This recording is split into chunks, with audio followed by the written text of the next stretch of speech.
Bismillahirrahmanirrahim. Assalamualaikum warahmatullahi wabarakatuh.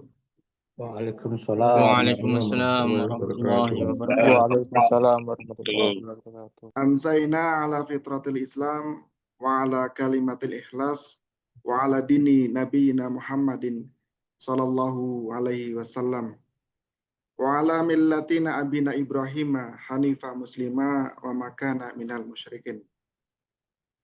Asyhadu an la ilaha illallah wa asyhadu anna Muhammadar Rasulullah. Allahumma sholli ala Muhammad wa ala ali Muhammad kama sholaita ala Ibrahim wa ala ali Ibrahim fil alamina innaka Hamidum Majid. Rabbis rohli sotri wa yasirli amri wahlul 'uqdatam min lisani yafqahu qoli amma ba'du. Rabbi zidni ilman warzuqni fahman wa amala mutaqabbala. Alhamdulillah, bersyukur kepada Allah Subhanahu wa taala yang mana pada kesempatan malam hari ini kita sama-sama diberikan nikmat oleh Allah ya. Baik itu nikmat iman, nikmat sehat, nikmat Islam, dan tentunya nikmat luang waktu ya. Sehingga dengan luang waktu yang Allah berikan ya, kita sama-sama manfaatkan. Qala Allah Ta'ala fil Qur'anil Karim wa ahallallahu al-bai'a wa harrama riba. Wa qala Rasulullah sallallahu alaihi wasallam fil hadis la'ana Rasulullah akilla riba wa muqillahu wa katibahu wa syahidaihi sawa'un. Baik, alhamdulillah sebelumnya kami mengucapkan banyak terima kasih kepada Bapak Ibu ya peserta Zoom pada malam hari ini ya. Alhamdulillah sudah ada 37 orang. Oke. Nah, insya Allah pembahasan pada malam hari ini ya, kita akan mengangkat ya, satu tema yang sangat menarik ya, yang mana tema ini masih umum ya, tetapi menarik untuk dibahas. Nah, kira-kira temanya apa? Yaitu dana dari bank, akadnya modal atau hutang. Nah, insya Allah akan dibersamai pemateri kita pada malam hari ini, ya, yang mana para pemateri ini sudah expert ya di bidangnya. Ya. Yang pertama ada Ustadz Firly Fardiansa, beliau selaku founder dan CEO dari Bisyaro ID. Kemudian beliau juga sebagai konsultan bisnis syariah, penghulu syirkah, dan tentunya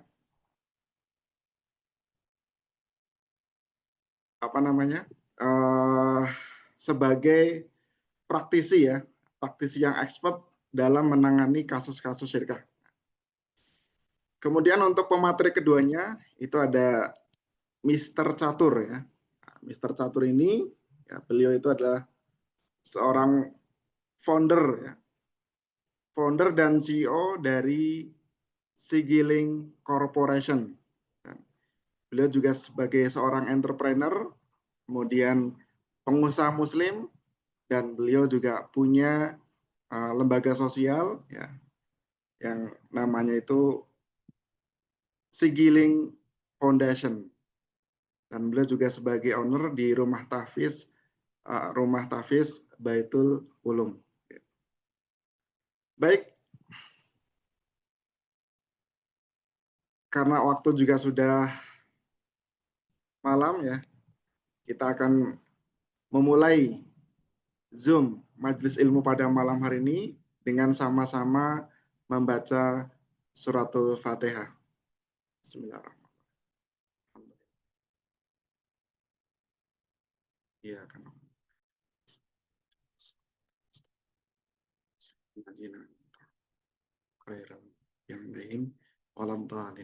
Amin.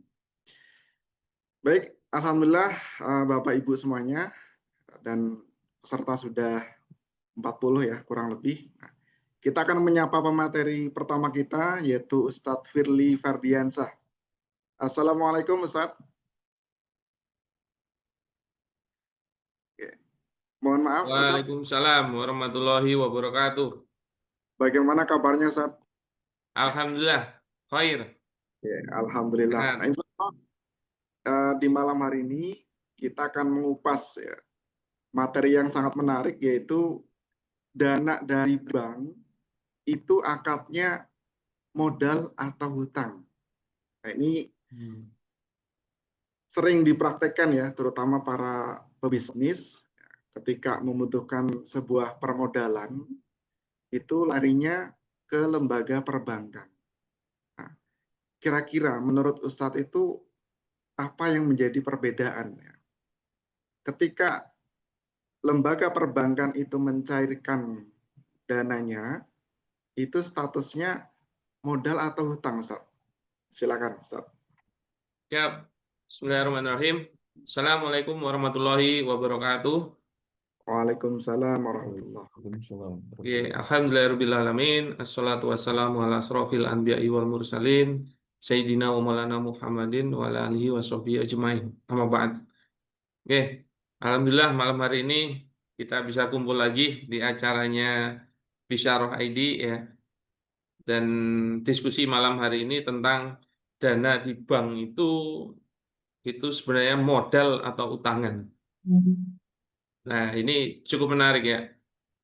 Dan juga di sini ada rekan-rekan saya, rekan-rekan kami yang akan sharing ya, untuk memperkuat pemahaman apakah dana di bank itu modal atau utang.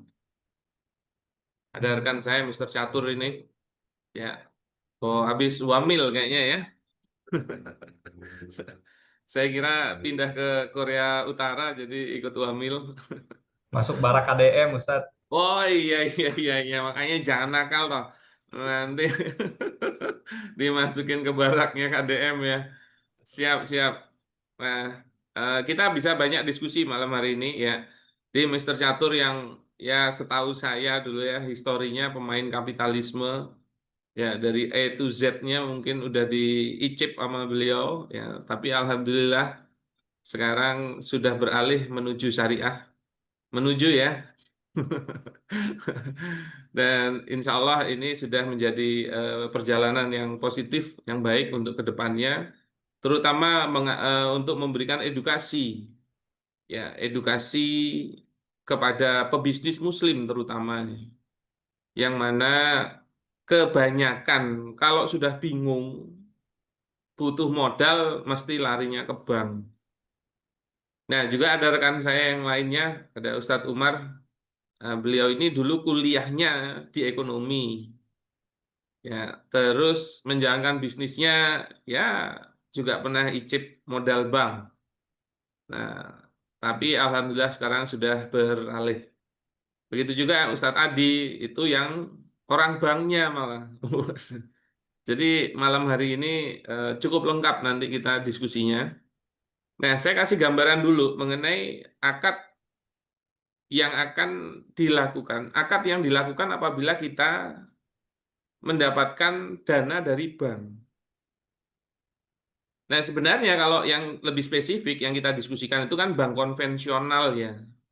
Yang mana itu yang banyak diaplikasikan karena untuk dana bank syariah mungkin belum terlalu banyak pengaplikasiannya dan juga settingannya mungkin lebih riweh daripada bank konvensional. Karena kalau bank konvensional itu selama ada jaminan, mudahnya begitu ya, selama ada jaminan maka dia bisa dicairkan pinjaman.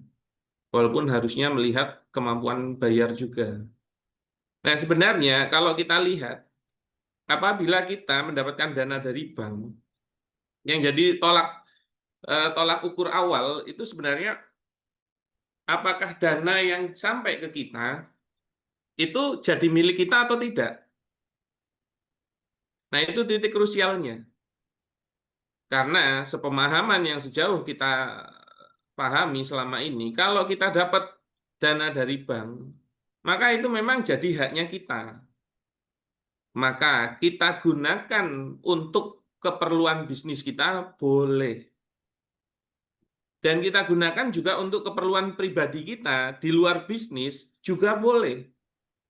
Nah, titik krusialnya pemahamannya di sini. Kenapa? Karena kalau memang boleh kita pakai untuk apapun, maka hakikatnya itu adalah pinjaman atau utang yang wajib dikembalikan di waktu yang akan datang. Karena setelah kita miliki, boleh kita tasarufkan, kita manfaatkan terserah diri kita. Walaupun di sini ya, di sini sebenarnya potensi, mohon maaf ya, pebisnis yang boncos tuh ya karena ini. Kenapa? Karena setiap dia cair dana dari bank, yang sebenarnya alasan dia maju di awal itu sebagai modal atau dana untuk bisnisnya, itu terkadang malah beralih menjadi dana konsumtif, bukan dana produktif. Dan sebenarnya itu memang terserah orangnya, karena dia kalau sudah menerima dana itu miliknya dia. Maka hakikatnya, akad yang dilakukan namanya qard, pinjaman. Nah, pengertian syar'inya apa? Qard ini, matutihi minal misliyati liyuradalaka misluhu fil mustaqobal. Ya, pengertian qard itu seperti itu. Apa-apa yang kamu berikan, harta misliyat, yang akan dikembalikan kepadamu, harta misliyatnya di waktu yang akan datang. Maka yang namanya qard pasti diberikan, yang namanya diberikan pasti berpindah kepemilikan. Nah, sebenarnya simpel. Jadi dana yang ada di Anda, kalau Anda ngambil di bank, itu pasti pinjaman. Dampaknya apa? Dampaknya apa? Kalau dia pinjaman, maka tidak masuk dalam kepemilikan bisnis Anda. Itulah kenapa kalau bank konvensional itu nggak pernah yang namanya minta bagi hasil itu nggak pernah. Karena dia tahu itu uang pinjaman, bukan uang modal. Gitu loh. Nah, karena kalau dia uang modal, dia masuk dalam kepemilikan yang nanti dapat bagi hasil. Tapi kalau rugi, terdampak juga. Nah, kalau bank itu nggak mau rugi dia, maka dia lebih baik main aman, dipinjemin aja. Nah, hanya saja, kalau dipinjemin, nggak bisa dapat untung, harusnya begitu. Ya, tapi ternyata bank minta yang namanya bunga. Nah, karena ini pinjaman alias qard dan ada tambahan manfaatnya yaitu bunga, hakikatnya itu riba berdasarkan hadis kulu qardin jaro manfaatan fahuwa riba. Setiap qard yang mendapatkan tambahan manfaat maka itu riba. Nah, saya share sedikit ya bab-bab mengenai riba lah. Biar anget malamnya ya. Nah, jadi penjelasannya simpel, tapi nanti bisa kita perbandingkan dengan yang namanya modal. Nah, karena kalau modal nanti sebenarnya akadnya syirkah. Nah, ini saat ini kita berada di zaman riba yang merajalela. Liyatianna ala nasi zamanun liyabqau minhum ahadun ila akala riba fa ilam yakulhu asobahu min gubari. Ya, sungguh akan datang pada manusia suatu zaman ketika tidak tersisa seorang pun pasti makan riba. Yang tidak makan riba kena debu riba. Ini Rasul menyampaikan 14 abad yang lalu. Dan sebenarnya zaman itu sekarang ini. Nah, apalagi para pebisnis nggak peduli. Pokoknya pinjam ke bank. Akhirnya meriba. Oh, sebenarnya akad tabungan kita di bank konvensional itu saja juga riba sebenarnya. Apa hukum riba? Nah ini. Hukumnya haram, dalilnya qot'i. Ya, kenapa? Karena ada di Al-Quran. Wa halallahu al-bai'a wa harrama riba. Tadi sudah disampaikan di awal. Allah telah menghalalkan jual beli dan mengharamkan riba. Tidak mungkin ada pengertian lain lagi dari redaksi ini. Nah, apa saja dalil-dalil riba itu? Ya, ini tadi. Kalau Rasulullah SAW, kulu qardin jaro manfaatan faruwa riba. Ya, idza aqradun fala yaqada hadiah. Jika seorang memberi pinjaman, janganlah dia mengambil hadiah. Riba fin nasi'ah. Riba itu dalam masa menanti nasi'ah. Nah, siapa saja pelaku riba tadi juga sudah disampaikan kan. La'ana Rasulullah sallallahu alaihi wasallam akila riba wa mukilahu wa katibahu wa syahidaihi. Faqalhum syawaun.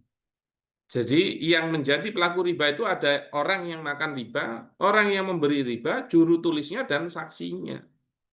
Mereka semua sama. Makanya pegawai bank itu bisa termasuk pelaku riba, walaupun yang riba bukan dia. Nah, apa ancaman pelaku riba? Qala Rasulullah SAW, dirhamun riban yakuluhu rajulu wa wa ya'lamu asyadu min sitatin wasalasina zaniyah. 1 dirham riba yang dimakan seseorang dan dia mengetahui bahwa itu adalah riba, maka itu lebih berat daripada 36 kali berzina. Begitu juga ya, riba itu mempunyai 73 pintu dosa, sedangkan yang paling ringan seperti seorang laki-laki yang menzinai ibu kandungnya. Yang menurut saya udah nggak masuk akal itu. Itu padahal dosa paling ringannya. Bagaimana kalau bertobat? Nah, sampaikan di sini wa in tubtum falakum ru'usu amwalikum la tatlimuna wa la tutlimuna. Dan jika kamu bertobat, jadi mau berhenti riba, tinggal bagian pokoknya saja. Kamu tidak menganiaya dan tidak pula dianiaya. Makanya cara berhenti dari pinjaman bank itu adalah menghentikan ribanya, tinggal membayar pokoknya. Bagaimana bila sudah terlanjur? Yang lalu-lalu itu bagaimana? Nah, ini sebenarnya Allah ngasih kemudahan, toleransi. Boleh di flash out. Faman ja'ahu mau'idatu min rabbih fantahaya falahu masalafa wa amruhu ilallah. Orang yang telah sampai kepadanya larangan dari Tuhannya lalu terus berhenti mengambil riba, maka baginya apa yang telah diambilnya dahulu sebelum dia tahu larangan itu dan urusannya dikembalikan kepada Allah. Para ulama menyampaikan insya Allah dimaafkan. Jadi harta-harta yang lalu dikarenakan hasil meriba itu insya Allah boleh dimaafkan sama Allah. Tapi syaratnya setelah tahu dia berhenti. Sudah dikasih tahu kok malah masih mengulangi saja. Ya. Di sini waman ada faulaika ashabun nar hum fiha khalidun. Orang yang kembali mengambil riba maka orang itu adalah penghuni-penghuni neraka, mereka kekal di dalamnya. Walaupun ulama menyampaikan bukan selama-lamanya karena setiap muslim pasti masuk surga. Tapi lama banget bila mengulanginya. Sudah dikasih tahu masih ngulangi, nggak mau ninggalkan riba. Nah, ini yang paling gawat ini. Ya ayyuhallazina amanu ittaqullaha wazaru ma baqiya minal riba in kuntum mu'minin fa ilam taf'alu fa'zanu bi kharbin minallahi wa rasuli.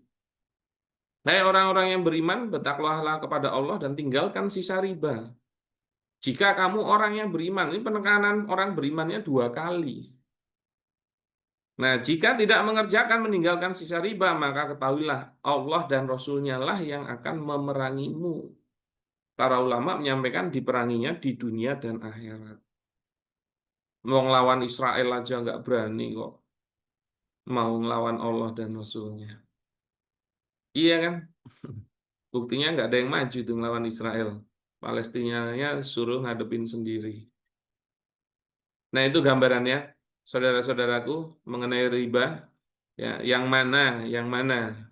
Pinjaman di bank konvensional fix itu adalah utangan dengan adanya bunga, maka itu riba. Nah, terkadang kan langsung ada pertanyaan, lah terus solusinya apa? Solusinya apa? Jangan cuma bisanya itu ngelarang, nggak ada solusinya. Ya sebenarnya kalau kita punya akidah yang benar ya, dengan menyampaikan jangan ngeriba itu sudah solusi. Karena yang namanya larangan itu tidak dilakukan, dihentikan. Itu sudah solusi. Karena kalau Anda melanjutkan riba kan masih terus itu dosa ribanya lanjut. Nah, mungkin yang dimaksud adalah solusi pengganti apa sih dana dari bank ini? Nah, sebenarnya ada, dan diskusinya adalah mengenai permodalan dengan syariah, yaitu melalui akad syirkah. Nah, cuman mainnya akad syirkah ini beda gitu loh, bukan uang utangan. Jadi dana yang turun kalau dia bersyirkah itu jadi modal, maka bukan jadi milik pengelola pribadi. Dia wajib menggunakan itu hanya untuk bisnisnya, tidak boleh untuk keperluan pribadi. Gitu loh. Nah, saya pernah menyampaikan ini ke teman-teman yang hijrah dari riba. Kalau utangan itu boleh dipakai untuk urusan pribadi. Sedangkan modal di dalam syirkah itu tidak boleh dipakai untuk keperluan pribadi. Terus saya tanya ke mereka, bapak-bapak, ibu-ibu jujur, bapak-bapak saat ini yang dibutuhkan itu utangan apa modal? Ternyata jawabannya apa? Utangan, bukan modal. Kenapa? Karena memang mau dipakai untuk urusannya pribadi. Ya jangan begitu. Berarti Anda sebenarnya nggak niat nyari modal. Dan tidak boleh kita maju untuk nyari utangan kok dengan nama minta modal. Karena aplikasinya beda. Akadnya syirka. Nah, mungkin nanti Mr. Catur bisa menambahi karena beliau melakukan mungkin permodalan yang dengan cara bank dulu atau dengan cara kapitalisme, yang mana sekarang hijrah atau pindah ke dalam syirkah. Mindset apa kira-kira dulu Mr. Catur yang merubah pemahaman dan yang membedakan masalah itu utang bank sama modal syirkah. Nah, mungkin nanti bisa lebih perdalam lagi. Saya kembalikan ke moderator dulu, Ustadz tadi. Silahkan. Oke. Baik, alhamdulillah, jazakumullah khairan kasir. Ustadz Firly tadi sudah menyampaikan ya bagaimana status dana dari bank ya, beserta hukumnya tadi. Ya. Jadi konklusinya adalah dana dari bank itu statusnya adalah bukan sebagai modal, tetapi dianggap sebagai hutang atau qard ya. Yang mana tadi ketemu kaidahnya ya, kullu qardin jarra manfaatan fahuwa riba. Jadi kesimpulannya sudah jelas bahwasanya akad pinjaman terhadap bank itu adalah mengandung riba. Nah, baik, kita akan coba gali kembali, ya, insya Allah tidak kalah menarik ya. Sebelum melanjut ke Ustadz Umar nanti, kita akan tanya dulu kepada Mr. Catur. Assalamualaikum, Mr. Waalaikumsalam warahmatullahi wabarakatuh. Insyaallah sehat. Gimana kabarnya, Mr.? Alhamdulillah. Alhamdulillah. Baik, Alhamdulillah. baik, Mr. Mohon izin. Tadi menanggapi dari pemaparannya Ustadz Firly. Nah, kira-kira nih, Mr. Catur yang mana sebagai pelaku ya, pelaku di ranah kapitalis, nah, menyikapi praktek seperti itu seperti apa, Mister? Silakan di. Cakep itu, udah yang dijelasin Ustadz Firly. Baik, saya Kok sapa. langsung jadi bagus gini ya, habis pulang dari barak ya ngomongnya ya.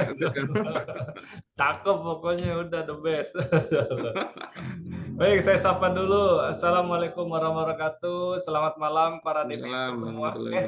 Kok debitur semua? Para peserta online. Apakah di sini ada yang masih punya pinjaman di bank? Ada? Coba mungkin pakai raise hand. Tapi pasti nggak ngaku sih ya.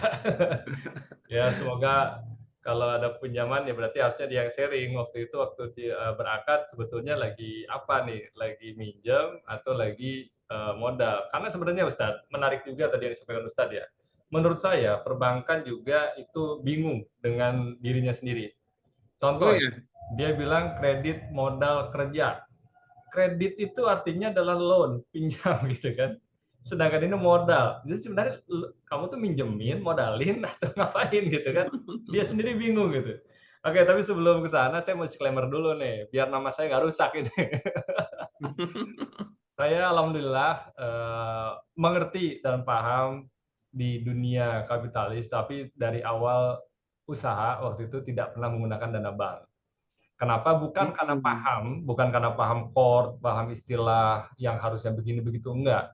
Tapi lebih pada logika. Logikanya waktu itu kalau kita minjam ke bank atau kita pakai dana dari bank, kita mengembalikannya pasti.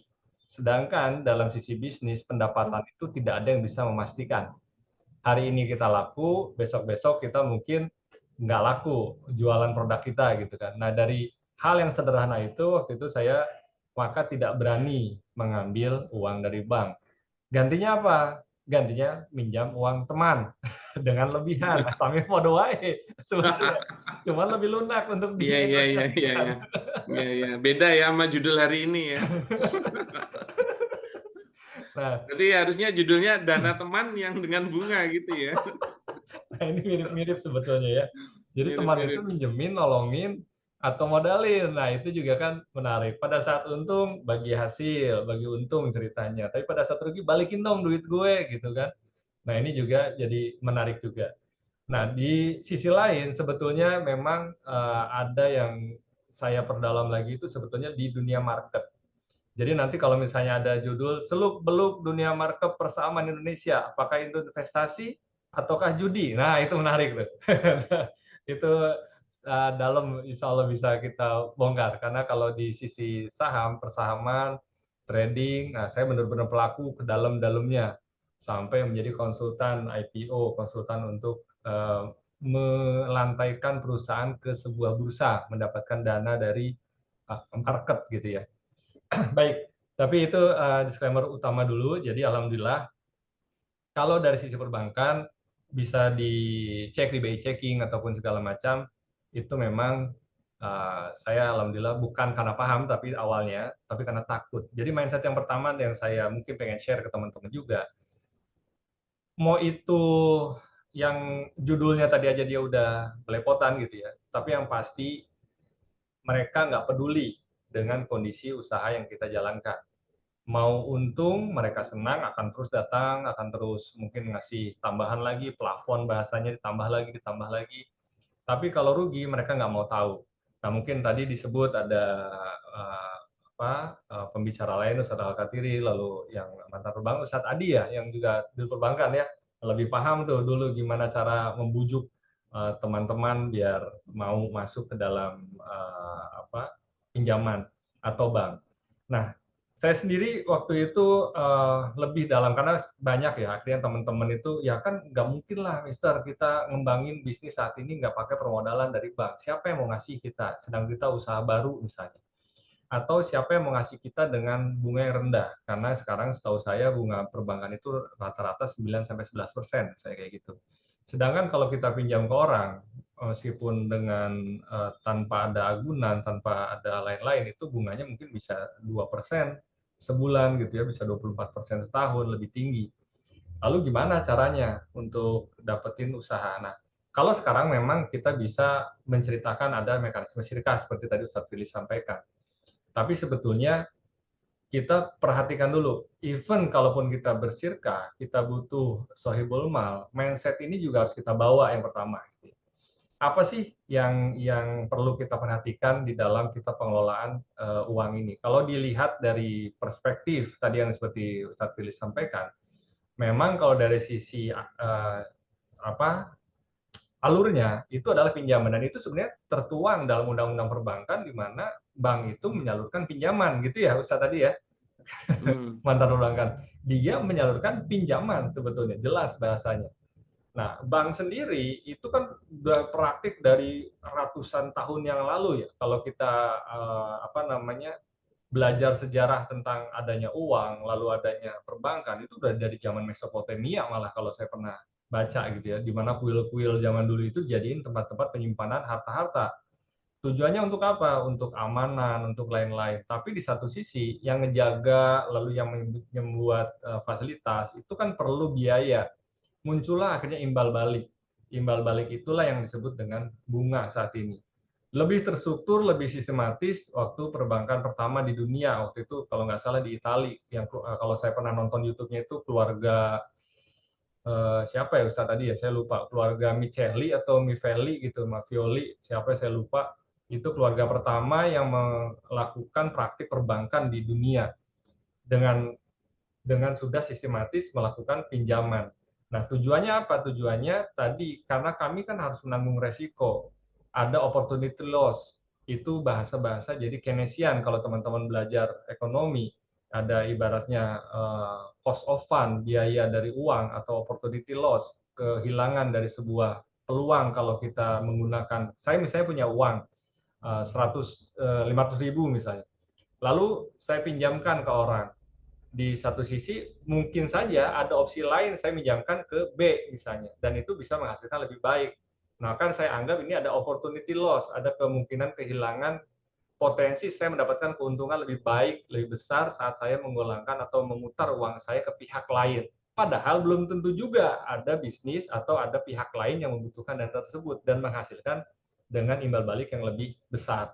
Nah, inilah yang timbul akhirnya dari sisi keuangan, mindset-mindset orang-orang yang mau minjamin uang, bahkan sebelum adanya perbankan. Saya kalau minjamin ke kamu, bisa jadi saya bisa lebih untung kalau minjamin ke si Fulan, misalnya bukan ke kamu. Nah, ini yang menjadikan kenapa pinjaman atau praktek baik itu dari sisi perbankan atau pribadi selalu menanyakan bagi hasilnya berapa, buat saya berapa. Judulnya bagi hasil, tapi sebetulnya ingin mendapatkan keuntungan dari uang yang dia tanamkan. Nah, yang kedua, dari tadi saya ingin sejarahnya dulu, kenapa ada perbankan, dan mungkin nanti Ustadz Katiri dan Ustadz tadi bisa lebih perdalam. Dari pengalaman yang saya hadapi bersama teman-teman, memang mindset yang tadi Ustadz Fili juga sampaikan, teman-teman mungkin punya pengalaman ya, nanti bisa bercerita di kolom chat misalnya, kalau kita dapat uang gitu kan dari bank, dapat akad, yang diucap pertama apa? Alhamdulillah, rasa duit banyak gitu ya, dapat dana, dapat ini segala macam.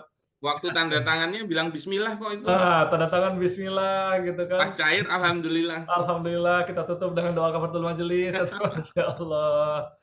Habis itu nggak bisa bayar, pusing kepala. Gitu. Nah, ini yang terjadi apa? Karena uang itu tadi, kita bagi dulu ya. Tadi kan kalau Ustadz Fili sampaikan ada yang bersifat produktif.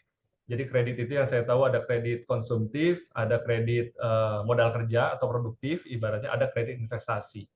Nah, kalau yang konsumtif, teman-teman misalnya dapat untuk beli barang, untuk yang nilainya label lah, berkurang, misalnya mobil, rumah, motor, ataupun hal-hal lain yang sifatnya handphone. Sekarang bahkan handphone aja bisa dapat gitu ya dana. Kalau produktif, bahasanya kalau itu menghasilkan keuntungan atau bisa mengenerate, menopang usaha yang dilakukan. Nah, dua-duanya sebetulnya sama. Bank tidak ingin mendapatkan kerugian. Mereka sudah set di awal, saya harus imbal baliknya sekian. Maka kalau disebut dengan modal, ini agak aneh juga, teman-teman. Kalau kita lihat perspektif dari keuangan, yang seperti pernah saya share juga, di mana-mana modal atau uang yang diterima dari perbankan, kita tidak pernah catat di neraca itu di bagian equity, gitu kan ya.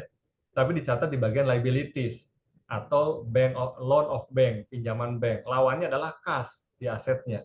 Uangnya nambah, tapi sisi kanannya itu adalah liabilities. Nah, sayangnya Ustadz dan kawan-kawan semua, saya selalu mendorong kita perlu melek finansial, perlu melek sebagai pengusaha terkait dengan ekonomi atau akuntansi, agar tahu, kita nggak hanya tahu cara ngitung laba rugi aja, ada di situ namanya neraca. Itu baru satu komponen. Dan kalau kita lihat sisi sebelah kiri aja, berarti kita hanya melihat aset atau yang berupa cash. Seolah-olah cash kita banyak jadinya. Dan pada saat cash kita banyak, karena kita juga nggak tahu fundamental bisnis mau diapain, akhirnya kita coba untuk pakai dulu. Karena ini ada uang, jadinya berharap ada keuntungan lebih. Teman-teman saya itu pernah yang terjerat gitu ya, ntar juga ada pendapatan, ada pemasukan, maka bisa dibayar, akhirnya beli kendaraan misalnya tadi, saya streaming istilahnya. Lalu dia juga beli yang lain, dia nggak lihat sisi kanan, pada sisi kanan itu adalah liabilities, kawan-kawan.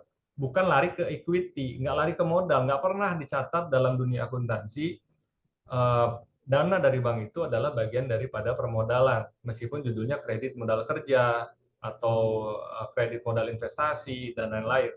Tapi sejatinya itu tetap adalah liable, adalah hutang. Maka kalau hutang harus dibayar, harus diselesaikan. Celakanya lagi di bank, pada saat penyelesaiannya, itu dikenakan dengan namanya bunga, atau imbal balik, atau bagi hasil lebihnya dari resiko yang dihitung oleh bank. Karena makin resikonya tinggi, maka bunganya bisa jadi semakin tinggi. Nah, itu poin kedua. Jadi poin kedua adalah dari sisi neraca, kawan-kawan, kita harus melek banget bagaimana kita menyusun laporan keuangan kita agar kita tidak terjebak apa efeknya. Karena kalau kita tahu lawannya cash, maka cash tadi itu nanti harus terkonvert menjadi apa, gitu kan ya. Apakah dia akan terkonvert menjadi produk, menjadi aset lain, akhirnya menjadi produk menjadi dijual, maka itu kita namakan return of asset, ROA-nya berapa gitu kan. Nah, kalau dia masuk equity, maka yang dilihat pasti return of equity, modalnya menghasilkan nilai berapa. Sayangnya ini tidak pernah masuk ke dalam equity. Mau dicek dimanapun, akuntansi manapun, ilmu keuangan manapun, dana dari bank atau dari pinjaman lain itu tidak akan pernah masuk ke dalam equity, tidak akan pernah masuk ke dalam seluruh modal. Nah, yang ketiga adalah yang ingin saya share juga. Kenapa misalnya udah dapat dana besar, udah hitung-hitungannya mantap, kok masih banyak yang belum bisa membayar penyelesaian dari bank atau dari dana pinjaman atau dari hutang tersebut. Bunganya aja nggak bisa, apalagi pokoknya. Karena ada satu lagi dalam ilmu keuangan yang kawan-kawan juga perlu perhatikan, yaitu arus kas. Arus kas ini tidak hanya melihat dari sisi kita dapat uang lalu belanjakan kemana. Nah, di dalam arus kas ada 3 komponen yang utama. Ada financial cash flow, ada investing cash flow, ada capital cash flow. Nah, kalau kita bicara dari dana bank, maka kita bicara, ada financial cash flow, ada operating cash flow, ada investing tadi ya. Nah, itu adalah financing, bukan hasil dari usaha. Jadi kalau kita mendapatkan dari hasil usaha itu masuk ke operating cash flow. Yang kita bilang usaha kita sehat, kita selama ini hanya melihat profit and loss. Oke, usaha kita untung, ada margin. Tapi kita tidak menghitung secara arus kasnya, financial cash flow-nya dipisah dengan operating cash flow. Yang mana yang menghasilkan? Ternyata kita menghasilkan itu masih, karena di profit and loss itu tidak ada yang namanya untuk di neraca ya tadi untuk pinjaman, kan di profit loss nggak ada unsur segitu, hanya ada biaya, COGS, lalu expense dan lain-lain, baru nanti ada beban lain-lain dan bunga lain-lain. Nah, itu tidak tercermin hutang sejatinya berapa gitu. Nah, ini yang utama. Nah, ini Afwan, saya pikir tadi konsepnya talkshow, jadi saya tidak menyiapkan slide sebetulnya. Jadi ngobrol ini ada yang nanya slide, mungkin insya Allah lah saya siapin sedikit. Jadi saya jujur nggak nyiapin slide dalam malam hari ini nih, karena Iya mau kan, ngobrol sibuk aja. di barak ya. Sibuk di barak ya, nggak sempat Habis lah. di barak soalnya di KDM. Iya. Gua ambil dulu. Tapi ya tadi ya, konsep pertama dari sejarah bank dulu, kita harus tahu nature-nya dari bank. Yang kedua tadi bahwa nanti akan saya share bahwa larinya itu nanti akan ke equity, jadi tidak pernah lari ke modal. Tidak pernah lari ke modal, tapi larinya ke liabilities atau lari ke hutang. Struktur neraca harus dipahami. Lalu yang ketiga secara cash flow, makanya tetap banyak yang gagal dalam usahanya meskipun dapat dana dari bank, akhirnya dia bangkrut, malah tidak bisa mengembangkan. Selain side streaming tadi, karena dia tidak melihat dari cash flow-nya, arus kasnya. Dia hanya melihat, oke, saya jualan, untung, lalu ada profit and loss-nya, untung, tapi dari situ dia tidak mengalokasikan untuk pembayaran atas kewajiban yang dia miliki. Nah, ini juga yang menarik ya. Banyak di UMKM atau di kawan-kawan pencatatannya masih kacau. Nah, ini yang dari sisi pengalaman-pengalaman saya bersama kawan-kawan yang menggunakan dana perbankan. Nah, ini tentu harus kita sikapi dengan hati-hati. Karena kalau tadi, apalagi pernah saya ngobrol dengan orang perbankan gitu ya. Mungkin Ustadz tadi nanti bisa menambahkan. Syaratnya aja waktu saat kita minjam itu sudah ada yang namanya hak tanggung ya, HT ibaratnya ya. Lalu ada hak fidusia. Belum apa-apa, kita udah diikat dengan harta kita akan diambil kalau kita default, kalau kita gagal dalam melakukan pembayaran. Dan mereka punya hak untuk menyita fidusia lalu menjual gitu kan. Nah, ini sudah hati-hati karena rata-rata tidak membaca secara jelas peraturan atau perjanjian yang dibuat oleh sisi dari perbankan gitu. Nah, karena konsennya dengan pencairan dana gitu. Pencairan, pokoknya alhamdulillah gitu dapat. Bahkan ada satu, kalau waktu kita bantu gitu ya ngurai gitu kawan-kawan itu, ternyata mereka juga ada namanya apa ya istilahnya tadi ya. Jadi ada deposit di awal lah, di freeze dana itu sebagai jaminan dia untuk sekian persen. Biar mampu membayar angsuran kalau ada nggak mampu. gagal Jadi bayar. udah dihantam secara cash, teman-teman yang fresh money harusnya bisa diputar beneran, tapi malah di freeze, nggak bisa dipakai.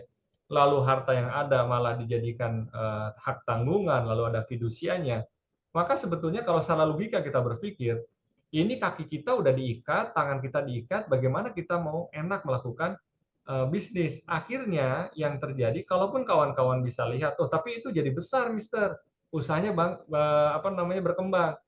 Gampangannya gini, kalau teman-teman penasaran, coba lihat di laporan OJK, semua perusahaan-perusahaan terbuka, itu tidak ada yang pernah hutangnya itu mengecil. Dia akan menjaga rasio DER, namanya debt equity ratio. Dia akan menjaga rasio hutangnya dan bahkan nambah terus. Kenapa? Karena bank nggak akan pernah membiarkan Anda melunasi hutang Anda. Itu yang mindset yang perlu kita tanamkan. Artinya kita bekerja bukan untuk bisnis kita punya cita-cita, oh saya pengen bisnis karena mau financial freedom, saya mau bisnis karena saya punya time freedom. Sejatinya pada saat kita menggunakan dana dari bank, Anda adalah tanda kutip, mohon maaf, Afwan ya, budak dari perbankan. Karena setiap mau selesai akan ditambahkan lagi. Setiap selesai akan diimingin. Bapak berhasil nih Pak. Bapak bisa tambah plafonnya jadi 200 miliar misalnya. Berhasil nih, tambah lagi, tambah lagi, tambah lagi. Pada saat kita gagal, bank akan mengatakan, sorry Pak, kita bukan friend lagi. Lo harus ngambil fidusia. Dulu friend, saya ngasih pinjaman, saya ngasih dana buat Bapak. Tapi karena saat Bapak bisnisnya jelek, kita nggak temenan lagi, kita nggak friend lagi. Nah ini mindset ini, logika sederhana saat kita membangun usaha harus ditanamkan di dalam diri kita. Kita belum apa-apa, udah ditekekang kawan-kawan. Bahkan aset mungkin dari dapat hibah orang tua atau warisan atau dapat dari hasil sebelumnya, itu sudah kita gadaikan, ibaratnya leher kita sudah disimpan di atas meja untuk dipenggal sewaktu-waktu kapan saja. Karena siapa yang menjamin usaha itu akan lancar selamanya. Contoh di COVID, banyak banget yang kolaps. Alhamdulillah Ustadz, saya memang dari awal tidak ada dana perbankan, jadi pada saat COVID kita santai aja gitu, tinggal efisiensi, tinggal memang ya udah nggak usah jualan, kita ikat pinggang kita lakukan hal-hal lain, nggak ada yang ngejar-ngejar, nggak ada yang gedor-gedor pintu, nggak ada yang... Tabungan juga masih banyak sih ya, jadi aman ya. Nah, tabungannya masih banyak karena saya konsultan IPO. Jadi belum syariah juga sebetulnya. Oh iya. Jangan diungkap di sini dong, jangan diungkap di sini. Kita lagi dalam rangka mengarah syariah ya. Tapi tadi itu bagus juga, mau saya jadiin postingan itu. Sekalinya Anda pinjam ke bank, Anda menjadi budak perbankan. Bawahnya by Mr. Catur. Oke. Langsung saya di komen sama orang-orang perbankan. Siap.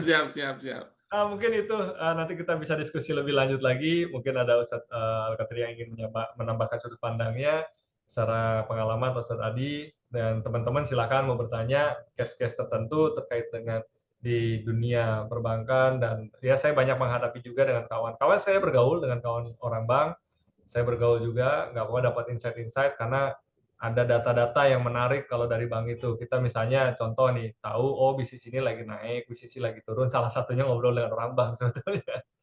Oke, silakan mungkin sebelum saya kembali lagi. Teman-teman, saya kembalikan ke Ustadz Adi. Ya, terima kasih Mr. Catur yang sudah memaparkan ya bagaimana praktek-praktek di dunia perbankan ya yang memang penuh dengan tipu daya ya. Jadi tadi disampaikan bahwasanya modal itu bahasanya juga masih rancu ya. Mengatakan loan, tapi itu sebenarnya utang gitu. Nah, baik. Sebelum kita lanjut ke pertanyaan, jadi kalau kita membahas permodalan, bagaimana supaya permodalan itu tidak riba, maka Islam juga memberikan satu solusi. Solusi terbaiknya ya, yang tadi disampaikan oleh Ustadz Firly ya, maka solusinya adalah dengan melakukan akad syirkah. Nah tentu Bapak Ibu peserta Zoominar pada malam hari ini ya, perlu mengilmui ya, bagaimana syirkah itu dipraktekkan, diamalkan. Dan saya mohon izin ya, untuk share screen terkait penawaran pembelajaran syirkah.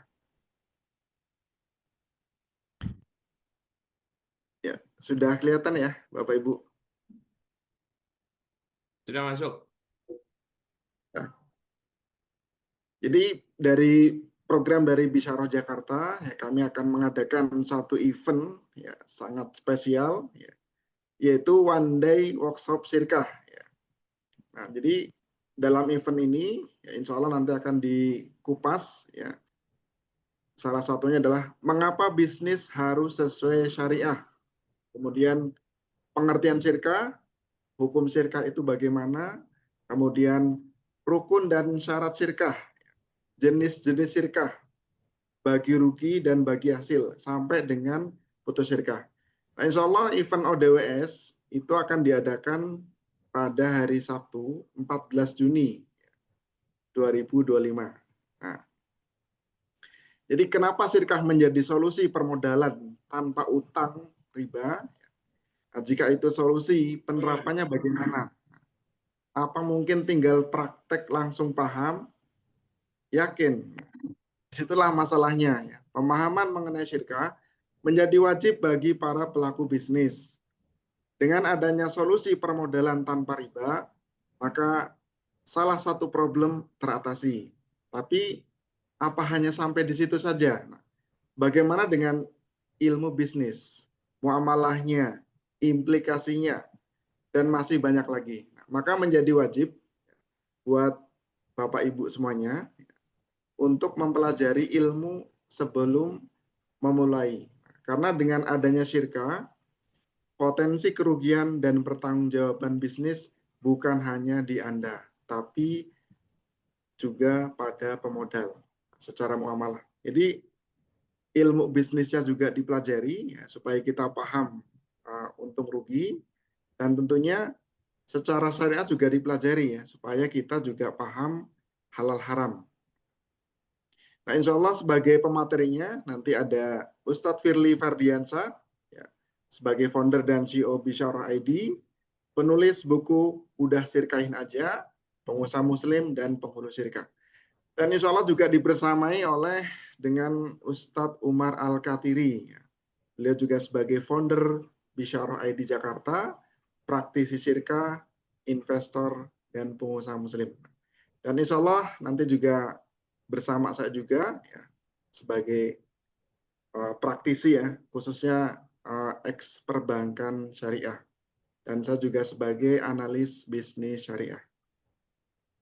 Nah, benefit apa yang akan diperoleh Bapak Ibu semuanya? Yang pertama, ilmu baru ya, khususnya ilmu tentang syirkah. Kemudian, circle pengusaha muslim. Dan Bapak Ibu juga akan menjadi member Bisyarah ID Jabodetabek. Free konsultasi selama 1 jam untuk 10 pendaftar pertama. Ya, berlaku di bulan Juni, ya, insya Allah. Dan fasilitasnya ada modul hard copy, kemudian ada cafe break, makan siang, dan sertifikat. Nah, untuk materinya sendiri tadi sudah disampaikan, ya, kita akan mempelajari ya, mengapa bisnis harus sesuai dengan syariah, kemudian pengertian syirkah, hukum syirkah, rukun dan syarat syirkah, jenis-jenis syirkah, bagi rugi dan bagi hasil, serta putus syirkah. Nah, untuk harganya, ya, untuk harganya sendiri itu senilai 1 juta ya, untuk 1 orang. Dan untuk 2 orang 1,5 juta. Nah, tapi untuk khusus ya, peserta yang mendaftar malam hari ini, kami berikan harga spesial. Ya. Itu untuk 1 orang, ya, itu senilai 750.000 ya, untuk 1 orang. Ya. Dari harga 1 juta menjadi 750.000. Nah, kemudian untuk 2 orang, dari harga 1.500.000 kita berikan diskon sampai 1.300.000.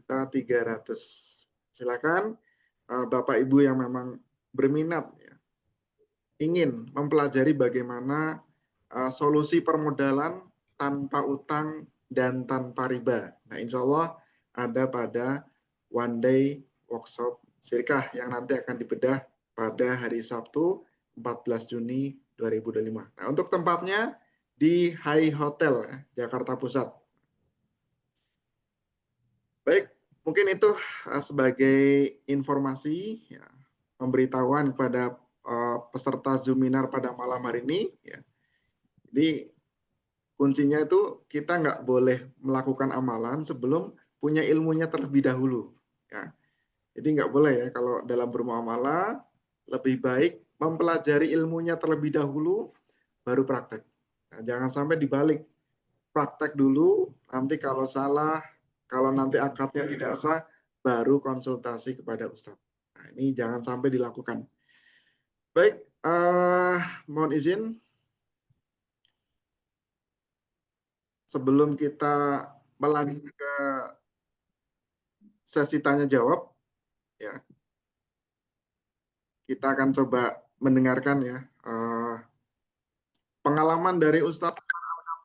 Beliau ini sebagai pebisnis murni ya, yang mana dulu pernah mempraktekkan bagaimana cara-cara kapitalisme. Nah, silakan kepada Kuliahnya juga di kapitalisme ekonominya. Betul. Dan beliau juga kuliahnya, pembelajarannya itu pure, murni di ekonomi kapitalis. Nah, kita coba dengarkan sharing dari Ustadz Umar Al-Khatiri. Monggo Ustadz. Baik. Bismillahirrahmanirrahim. Assalamualaikum warahmatullahi wabarakatuh. Waalaikumsalam warahmatullahi wabarakatuh. Ya, alhamdulillah ya, ada sekitar 50 orang. Kalau dari sudah mendengar penjelasan Ustadz Firly, kemudian Ustadz Syatur, sebetulnya saya pertama yang ngomong yaitu saya malu. Saya tuh malu banget kalau ingat kejadian-kejadian yang sudah berlangsung. Sebagai seorang Muslim itu dari awal udah salah. Milih kuliah aja udah salah. Gitu kan. Sudah, kalau sudah awalnya salah, pasti terusnya pasti salah terus. Jadi masuk ke Fakultas Ekonomi jurusan akuntansi di Universitas Trisakti, konsentrasi pasar uang dan pasar modal. Wah, itu udah murni kapitalis. Kalau bicara finance itu kan ujung-ujungnya pasar uang, pasar modal. Nah, kemudian di tahun 89, pada saat itu keluarga saya buat suatu perusahaan, yang mana setelah berjalan 10 tahun, tahun 99 saya lulus dari kuliah, saya lanjutkan. Dan karena saya lulus dari Fakultas Ekonomi Kapitalis tadi, ya otomatis semua ilmu saya terapkan.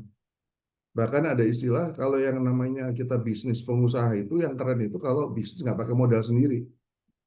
Ya itu pakai modalnya orang lain. Terserah mau pakai modalnya bank, modalnya masyarakat, modalnya siapapun. Gitu kan. Dan itu udah mindset. Sampai akhirnya berjalan, 2015 saya mengenal tentang riba, saya pikir urusan cuma riba doang gitu. Ternyata riba itu hanya sebagian kecil. Tadi kalau disampaikan sama Ustadz Firly itu dosanya sedemikian dalam itu ternyata hanya bagian kecil. Ternyata ada yang lebih dahsyat lagi, yaitu yang urusannya bukan urusan halal haram, tapi urusan batil atau sah. Batil atau tidak sah. Nah itu yang makanya pada kesempatan malam ini, saya berharap ini yang 50 orang ini ikut semua acara besok. Karena apa? Dulu itu tadi saya sudah pernah gagal, ya.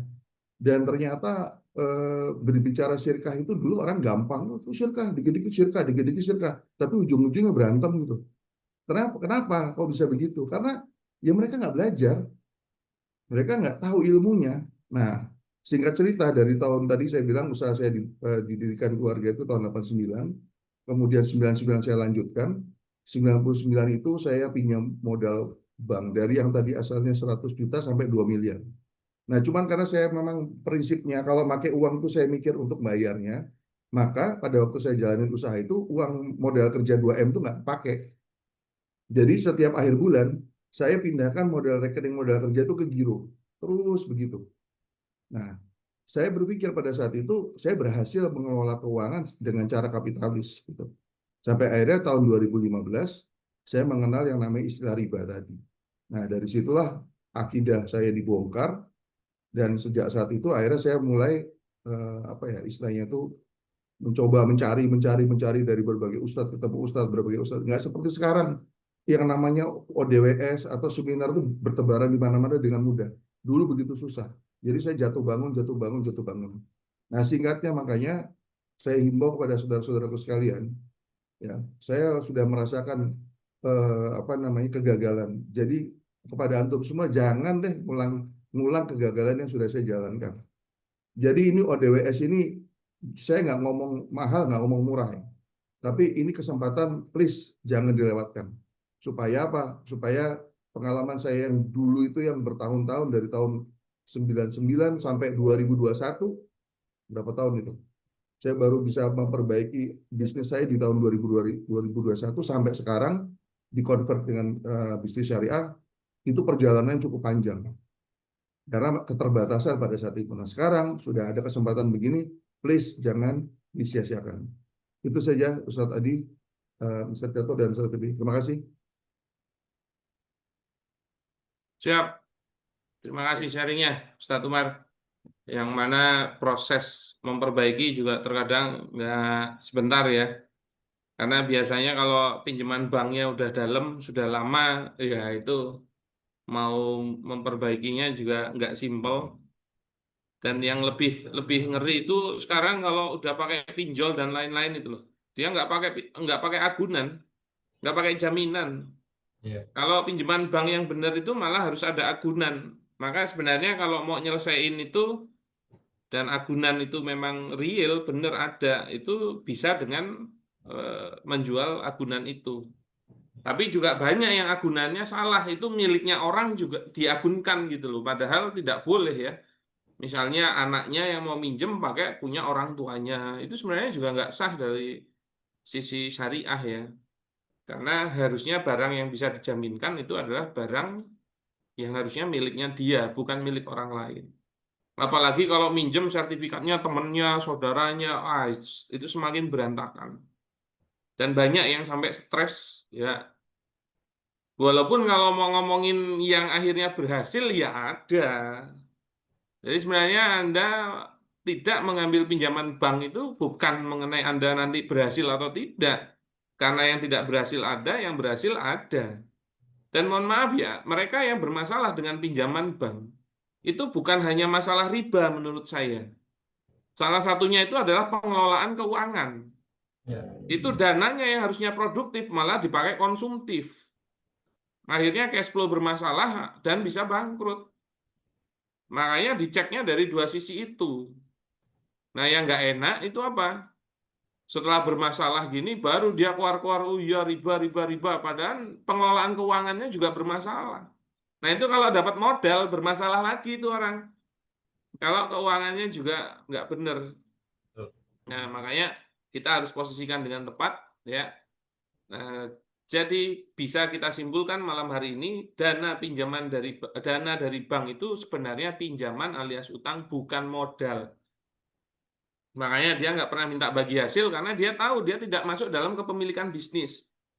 Dia nggak peduli itu bisnisnya tambah bagus atau dia bangkrut. Pokoknya balikin. Masalahnya balikinnya minta tambahan. Gitu loh. Nah, ini perlu banyak dipahami gitu ya.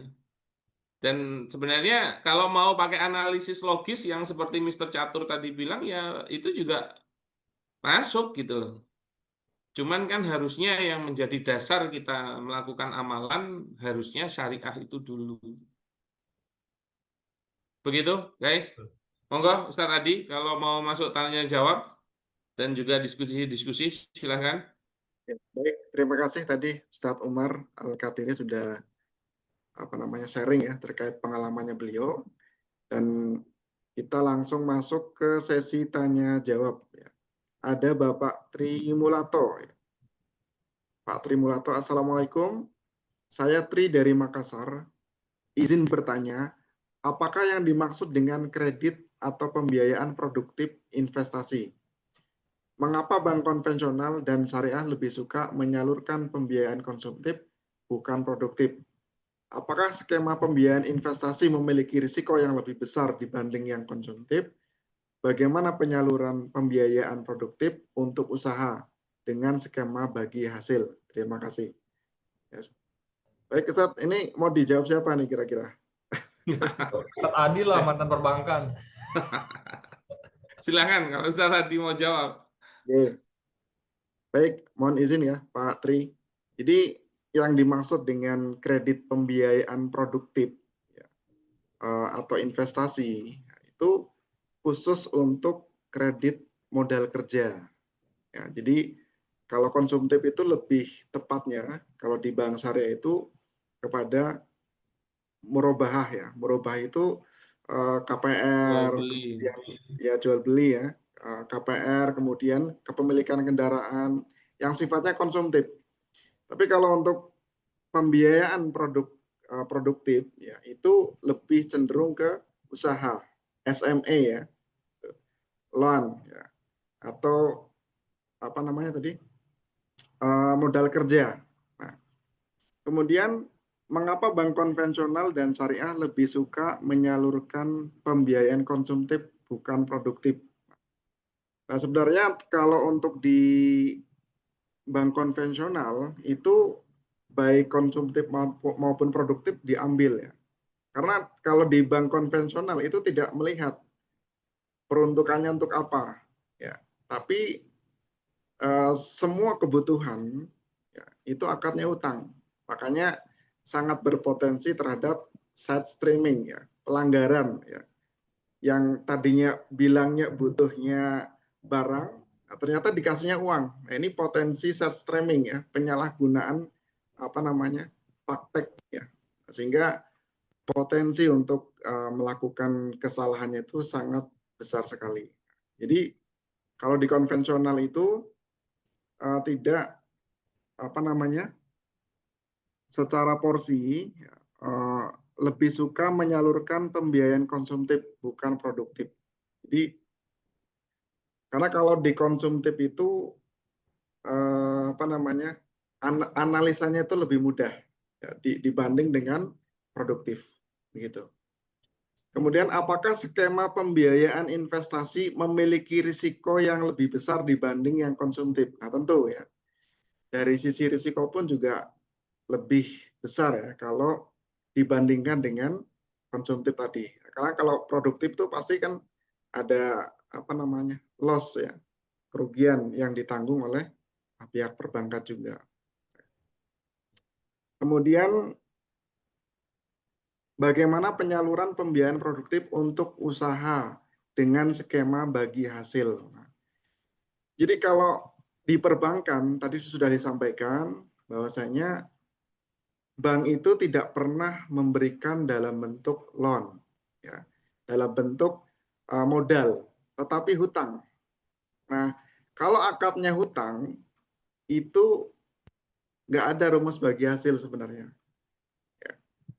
Baik itu terjadi pada bank konvensional maupun, mohon maaf, pada lembaga keuangan syariah. Jadi, pembiayaan produktif, nah itu skemanya belum bisa dikatakan bagi hasil. Kenapa? Karena bagi hasil ini implikasi daripada akad syirkah sebenarnya. Jadi kalau akad syirkah, maka dipastikan dana yang keluar dari bank itu statusnya adalah modal. Tetapi tidak mungkin ya, perbankan memberikan dana yang statusnya itu adalah permodalan. Nah, tadi sudah disampaikan ya sama Ustadz Firly, sebagai kesimpulannya adalah akad hutang. Nah, sebagai solusinya bagaimana? Nah, sebagai solusinya, ya, karena mendefinisikan akad syirkah pada bank syariah pun ini perlu pemahaman yang khusus, ya, perlu pengkajian yang lebih detail. Jadi kalau skema ya, produktif dengan skema bagi hasil, ya, yang mana rumus yang diterapkan pada perbankan syariah pun masih menggunakan revenue sharing. Ya.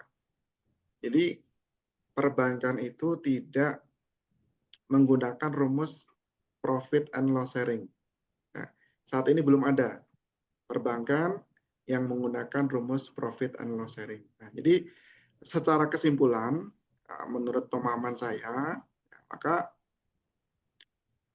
pembiayaan produktif itu bisa disolusikan di luar daripada perbankan.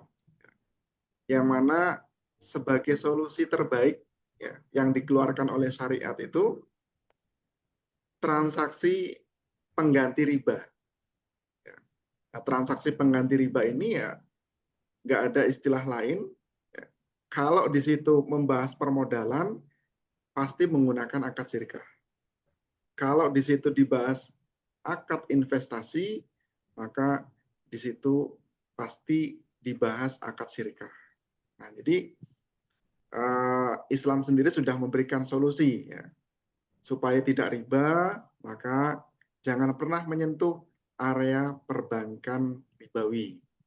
Nah, insya Allah dalam forum malam hari ini, ya, justru kita akan mengedukasi, ya, memberikan solusi real, solusi yang konkret sebagai pengganti transaksi riba, yaitu dengan melakukan akad syirkah. Nah, Pak Tri, ya silakan kalau Bapak berkenan bisa mengikuti event one day workshop syirkah.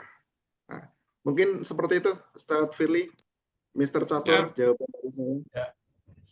Saya ingin nambahin dikit tadi terkait dengan pinjol ya. Teman-teman juga berpikir kan sekarang ini pinjol kita nggak pakai aset gitu ya, atau kredit tanpa agunan. Sebetulnya pinjol itu mengagunkan hal yang paling berharga dalam diri kita, yaitu silaturahmi. Karena mereka akan mengakses nama-nama kontak semuanya yang ada yang kenal dengan kita. Nah, kenapa orang yang terjerat pinjol lebih banyak diberitakan mengambil jalur pintas bunuh diri? Karena mereka nggak tahan dengan mental bully dari teman-teman sekitar dibandingkan dengan orang yang terkena utang atau kredit macet dari perbankan. Jadi jangan sampai berpikir bahwa pinjol itu sesuatu yang mudah, padahal kita sedang mengagunkan harta terbesar. Bagi saya itu harta terbesar ya, karena saya pernah jatuh, saya pernah ditipu, yang menyelamatkan atau dalam arti wasilah untuk bangkit kembali adalah persaudaraan, adalah silaturahim, adalah teman-teman gitu, yang percaya dengan kita. Nah, saya pernah baca tuh di Facebook, ada yang masuk ke Facebook saya, DM, ternyata salah satu follower di Facebook itu mungkin kepinjol. Nah, itu sekarang pinjol itu sampai ke komen di Facebook, itu sampai saya blok. Karena ternyata teman saya ngambil pinjol gitu dan nggak bayar gitu ibaratnya. Nah, itu juga menjadi perhatian, hati-hati, tidak lebih baik, bahkan lebih jahat menurut saya, karena bisa menyerang di sisi lain untuk kawan-kawan itu harta yang paling berharga itu silaturahim sendiri gitu ya. Nah, mungkin itu tambahan, tapi menarik tadi. Saya juga sangat merekomendasikan. Saya sama dengan Ustadz Al-Katiri tadi yang menyampaikan bahwa dulu untuk mencari informasi terkait dengan syirkah itu susah sekali. Untuk mendapatkan informasi tentang bagaimana kita mendapatkan solusi permodalan selain dari perbankan atau dari investasi umum, misalnya kita bicara private equity atau angel investor dan lain yang semua sistemnya bunga, itu susah sekali. Nah, sekarang dengan adanya banyak workshop dan salah satunya One Day One Syirkah ini, workshop syirkah ini, ODWS ini tentu sangat sayang kalau dilewatkan. Saya sendiri sekarang, kawan-kawan, mengalami kalau banyak yang begini, ini sederhana ya, teman-teman misalnya, labelnya hijrah, mohon maaf saya ngomong apa adanya aja ya, sesuai dengan yang kenyataan. Ngomong hijrah nih, pengen hijrah, karena tadi, saya tahu riba hijrah, lalu kita mau butuh syirkah, lalu nodong Ustadz Firly misalnya, atau nodong saya, atau Ustadz Al-Katiri tadi. Saya mau syirkah, saya udah nggak mau riba lagi. Bantu saya modal dong, gitu kan. Nah, ini kalau nggak paham syirkah bahwa ada implikasi-implikasi dan ada kewajiban-kewajiban, ada rukun-rukunnya, lalu hanya mengalihkan dari asalnya minjam ke bank, lalu minta ke seseorang dengan dalil saya mau berhijrah, maka bantu saya permodalan syirkah. Sedangkan tidak disiapkan struktur dan hukumnya, akadnya, tadi bahkan Ustadz Al-Katiri menyampaikan bukan tentang halal dan haramnya saja, tapi tentang sah atau batil dari suatu akad, itu lebih bahaya lagi. Nah, ini juga perlu banget diperhatikan, perlu banget dipahami. Maka dengan adanya ODWS ini tadi runutan acaranya saya lihat komplit banget, itu sangat penting. Jadi tambahannya seperti itu. Mungkin saya juga ingin memancing teman-teman ya sedikit sebelum izin nanti Mbak Renta Bobolon atau Ibu bertanya. Pertanyaannya begini kawan-kawan. Saya sepakat dengan Ustadz Firly bahwa kita melakukan sesuatu harus berdasarkan hukum syariahnya. Oke, ini pertanyaannya ada juga di situ, bagaimana meyakinkan seseorang kalau bahwa syariah adalah hal yang paling benar di dunia dengan gencaran kapitalisme. Pertanyaannya sederhana seperti ini. Jika kita, yang satu ya, jika kita melakukan usaha dengan pinjaman dari bank, pada saat pinjaman itu diambil satu waktu langsung, apakah bisnis kita masih berjalan atau tidak? Itu pertanyaan pertama. Kalau tidak berjalan, berarti bisnis kita dalam kondisi yang tidak sehat. Ya. Itu logika sederhana. Kalau misalnya dana dari bank kita cabut dan ternyata kita kolaps, berarti bisnis kita nggak bagus. Padahal kita sedang membangun bisnis. Yang kedua, kalau kita berbisnis dengan utamakan hutang, apa bedanya dengan seorang karyawan yang melakukan cicilan dalam pembelian barangnya? Padahal kalau dia sudah jelas dapat pendapatan pasti. Sedangkan Anda sebagai pebisnis tidak ada yang menjamin pendapatan Anda. Mendingan jadi karyawan kalau gitu. Dapat gaji pasti, oke, masih nyicil. Itu pertanyaan kedua ya. Pertanyaan ketiga, kalau terjadi gagal bayar misalnya, apakah implikasi hukumnya sudah siap untuk dihadapi atau tidak? Jadi selain secara basic fundamental, kadang-kadang memang kita ngeyel, Ustadz. Saya banyak nemuin ngeyel terkait dengan masalah hijrah ini ya, atau kita minjam yang kita harus bersirkah gitu. Kita ngeyel karena tadi sebenarnya banyak sama kan kayak antum dulu gitu ya. Nah, kadang perlu dipakai dengan logika berpikir. Kalau kita misalnya dengan tadi hutang, apa bedanya dengan kita karyawan? Judulnya Anda mau berbisnis, tapi ternyata dimulai dengan minjam hutang, dan itu membebani. Lalu yang terakhir, jika bisnis itu benar-benar bagus, mengapa masih memerlukan agunan bahkan 120% dari yang dipinjam, misalnya 160%? Saya baca aturannya sekarang nggak boleh lagi di bawah 100, nggak boleh 1:1. Dulu kan ada 60%, 70%.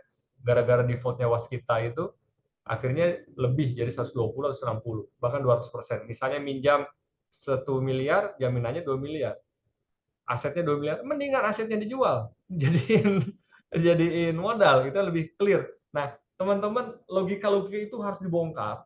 Kalau memang kita mendapatkan hidayahnya susah nih, pelan-pelan dapat hidayah karena syariahnya, coba gunakan logika-logika sederhana pertanyaan-pertanyaan tadi untuk ngambil keputusan apakah dengan itu kita betul-betul berbisnis atau kita sedang menggali kuburan kita sendiri.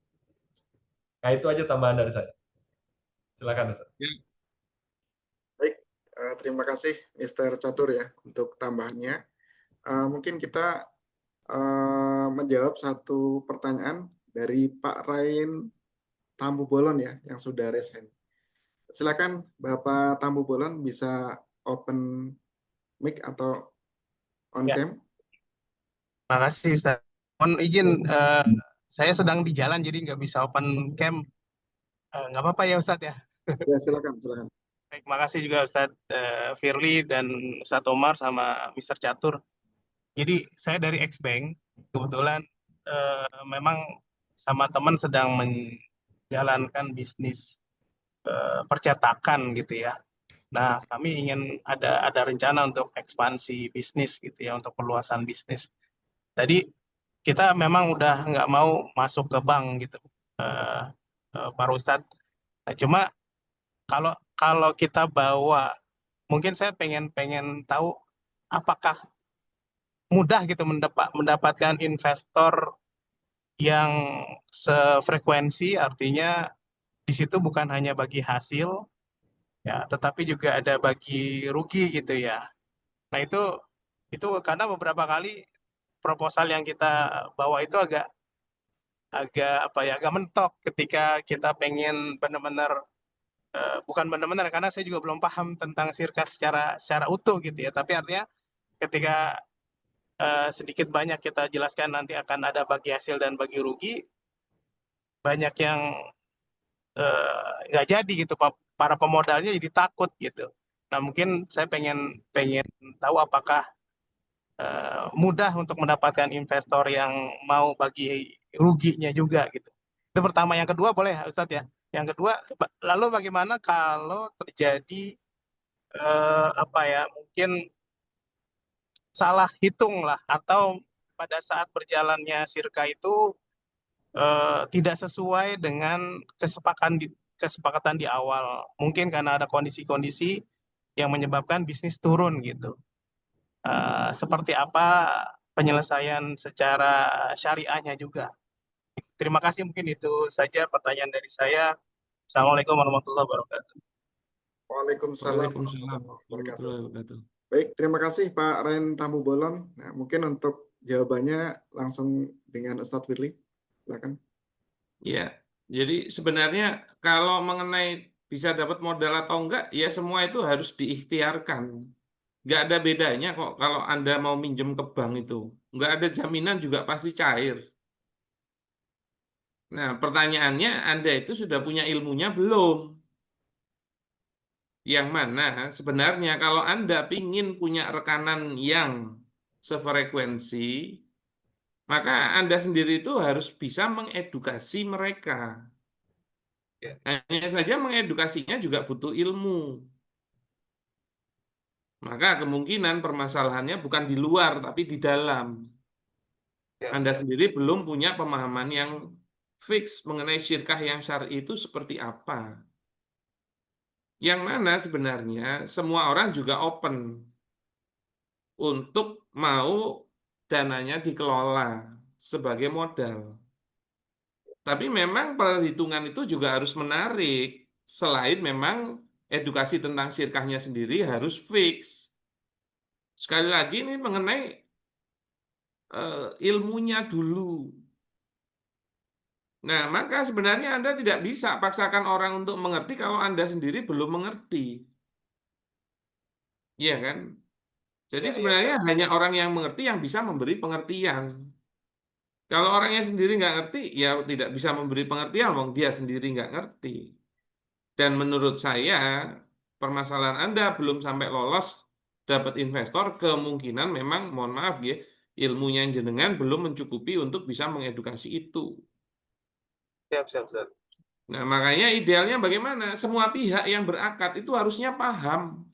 Bukan hanya salah satu pihak. Nggak usah ngomongin tentang syirkah ya, mengenai jual beli. Maka dia harus paham, oke, saya penjual, kamu pembeli. Mengenai akad ijaroh. Dan mungkin yang sering sudah pernah kita lakukan adalah menikah. Menikah itu sebenarnya harusnya belajar dulu memang. Ya, Anda misalnya sebagai suami, nanti bagaimana seorang istri? Nah, maka sefrekuensilah kalau pemahamannya sama dan harusnya didasarkan pada syariat. Begitu juga dengan syirkah. Nah, makanya bukan permasalahannya di luar, dan saya banyak menemui para pebisnis itu mengira masalahnya di luar, padahal masalahnya di dalam. Alhamdulillah kami sudah beberapa kali, bahkan sering mendampingi proses bersyirkah antara mempertemukan antara pengelola dengan pemodal. Tapi memang prosesnya nggak simpel. Bukan sekali ketemuan langsung deal oke, dan itu sangat riskan malah yang seperti itu. Makanya harusnya yang pertama disamakan dulu pemahaman konsep muamalahnya, berarti semuanya harus paham bagaimana itu bersyirkah. Kemudian bicara tentang konsep bisnisnya, perhitungan-perhitungan bisnis itu. Terus yang ketiga, itu mengenai personalitinya, itu juga perlu dicari tahu. Ya. Nah, jadi sebenarnya jawabannya adalah mulailah datangi majelis-majelis ilmu itu. Dan posisikan Anda untuk bisa memahami ilmu itu, maka kalau Anda sudah paham, Anda pasti bisa melakukannya dengan baik. Ya mungkin juga datang cuma ngerti, nggak maksimal, harusnya sampai paham. Nah masalahnya belajar fikih muamalah itu nggak instan gitu loh. Nah pebisnis ini maunya instan. Maunya sekali baca langsung paham.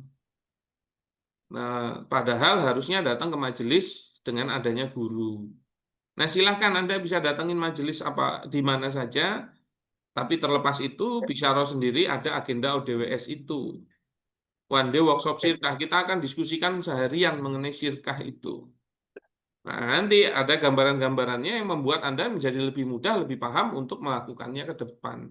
Dan kalau bisa mengikuti ODWS itu, ada kesempatan untuk bisa pitching dengan potensi investor kami. Nah, kami juga insya Allah punya source investor, tapi memang akan bermasalah kalau kami referensikan kepada orang yang nggak paham sirkah, terutama pengelolanya. Dan mohon maaf ya, Mas, ini manggilnya hujan ya, berarti ya rain gitu ya. Kayak artisnya di Korea itu ada, saya tahu dulu namanya Rain. Keren banget loh. Nah, dan mohon maaf Mas Rain, yang kami temui selama ini banyak sirkah bermasalah itu yang bermasalah memang pengelolanya. Karena pemodal itu tugasnya ngasih modal udah nunggu. Nah, maka akan sangat riskan kalau kami mempertemukan dengan para investor tapi pengelolanya bermasalah. Bahkan sampai cara bagi hasil aja salah gitu. Nah, padahal Anda bertanggung jawab dengan pengelolaan dana itu. Nah, maka tidak bisa kita jelaskan dengan simpel. Nah, silahkan datangi majelisnya di majelis manapun yang bicara tentang sirkah. Nah, kalau mau cukup komprehensif bisa mengikuti ODWS. Begitu, Mas Rain. Baik, syukran Ustaz Firly. Siap. Makasih. Semangat ya.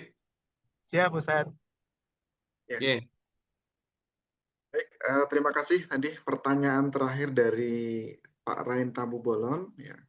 Dan mohon maaf sebelumnya, untuk pertanyaan-pertanyaan yang belum terjawab, nanti bisa menghubungi nomor Bisyarah ID Jakarta. Insya Allah nanti akan dijawab secara online ya.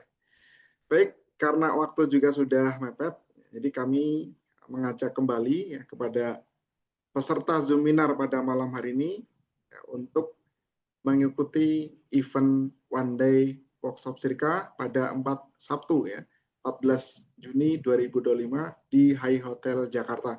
Nah, untuk informasi lebih lengkap, silakan Bapak Ibu bisa chat ke nomor admin CS Bisyarah ID Jakarta. Insya Allah nanti akan direspon. Dan untuk yang mendaftarkan malam hari ini, tentu dapat harga spesial khusus. Baik, untuk mengakhiri waktu kita pada malam hari ini, ya, sebelum kita tutup, ada closing statement ya dari Ustadz Firly dan Mr. Catur. Silakan, Ustadz Firly. Ya, jadi mohon maaf ya, kami sangat banyak menemui sirkah yang bermasalah. Dan alhamdulillah juga sudah banyak memperbaiki sirkah yang salah. Tapi memperbaiki itu jauh lebih susah daripada baru mau memulai. Terlepas itu semua, Anda sendiri harusnya paham kenapa ini salah, kenapa kok ini benar. Nah, itu perlu datang ke majelisnya langsung, bukan hanya semenit, 2 menit, sejam, 2 jam. Pembahasan besok insya Allah sampai 6-7 jam. Nah, silahkan agendakan untuk mempelajari lebih lanjut dimanapun itu, silahkan. Tapi insya Allah Bisyarah juga ada agenda itu. Insya Allah Sabtu depan kita akan bicara diskusi banyak. Dan biasanya orang-orang yang setelah kami berikan pemaparan secara komprehensif tentang sirkah, biasanya duduknya berubah. Dari begini terus, nah gitu dia. Kenapa? Karena langsung dia sendiri bisa menilai, iya ya, ini salah, ini salah, ini salah. Nah, daripada Anda harus bermasalah terus ke depannya, ayo kita perbaiki dengan mendapatkan ilmunya, atau sebelum Anda melakukan amal itu, pelajari dulu lebih lanjut. Ya. Dan insya Allah kalau sudah paham itu, ke depannya itu bisa lebih baik lagi gitu loh. Ya namanya kita mau syar'i itu nggak mungkin nggak ditolong sama Allah Subhanahu Wa Taala, itu nggak mungkin. Wong kita itu nggak syar'i aja masih dikasih kesempatan kok. Nah, mari kita pelajari terus ya agar tidak salah dan hati-hati ini bisa berujung dengan riba.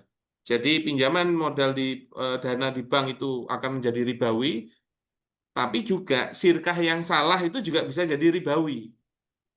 Nah, jangan sampai terjadi hal itu. Anda ingin lepas dari mulut singa masuk ke mulut buaya. Ya. Nah, bedanya apa? Kalau mulut singa dieker-eker dulu, kalau mulut buaya langsung dilahap. Tapi semuanya keok. Oke? Terus semangat, pelajari terus, ikuti info-info dari Bisyarah. Itu dari saya, matur nuwun. Monggo, mungkin dari Mr. Catur dan Ustadz Umar juga. Oke. Silakan Mr. Catur untuk memberikan closing statement. Baik, Bismillahirrahmanirrahim. Saya selalu teringat bahwa orang yang berhenti belajar itu sedang membuat jurangnya sendiri gitu ya. Jadi kawan-kawan, sahabat semua, apalagi yang terkait dengan syariah, maka jangan pernah kita lewatkan segala kesempatan untuk belajar, menggali, jangan sampai nanti kita yang salah, tapi kita menyalahkan hukum Allah. Karena banyak yang tadi, kalau saya mau ini ternyata nggak bisa, nggak ada yang mau segala macam, dan tadi juga ada pertanyaan satu, ternyata orang bebal, syariah itu bukan, atau syirkah itu bukan solusi, di dunia sekarang siapa yang mau, dan lain-lain. Nah, jangan sampai kita menjadi orang bebal, di antara begitu banyaknya nikmat, salah satunya ada fasilitas kita bisa belajar lebih baik, lebih terstruktur, dan dengan guru-guru yang pengalaman, dengan yang mumpuni di workshop-workshop terkait dengan syirkah. Salah satunya One Day Workshop Syirkah. Meskipun mungkin masih ada seperti Ustaz Fili sampaikan tadi, yang lain-lain silahkan, yang penting kita jangan pernah berhenti belajar. Itu aja dari saya, karena saya juga ingin selalu belajar, tidak akan pernah puas, karena kita nggak tahu apa yang akan kita hadapi di depan kalau kita berhenti dari belajar.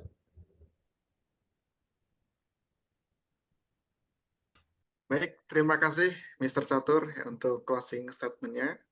Kemudian lanjut kepada Ustadz Umar Al-Katiri. Silakan Ustadz. Baik, terima kasih semua saudara-saudaraku.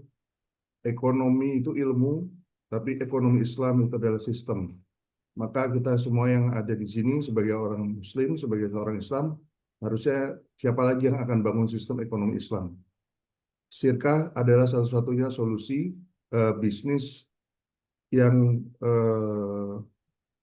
tidak sendiri dan pastinya berkah karena semuanya datangnya dari Allah. Itu saja, terima kasih. Ya, alhamdulillah.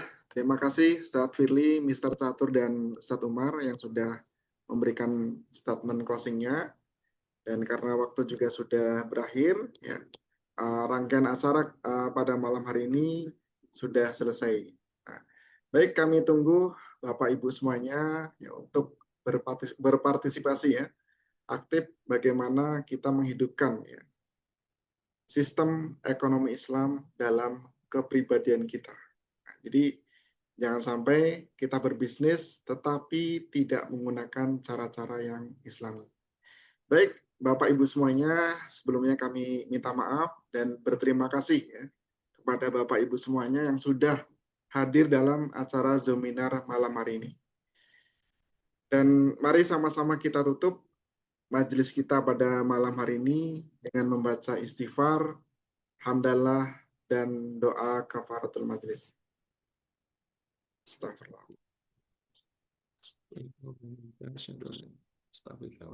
Subhanakallahumma wa bihamdika, asyhadu an la ilaha illa anta, astaghfiruka wa atubu ilaik.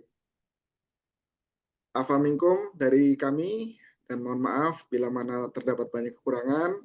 Akhirul kalam, billahi taufiq wal hidayah. Wassalamualaikum warahmatullahi wabarakatuh. Waalaikumsalam warahmatullahi wabarakatuh. Matur nuwun guys, tetap semangat Mr. Catur, Supran. Ya, salam temuan di Jakarta. Mr. Catur. Mr. Catur, terima kasih. Assalamualaikum. Waalaikumsalam warahmatullahi wabarakatuh.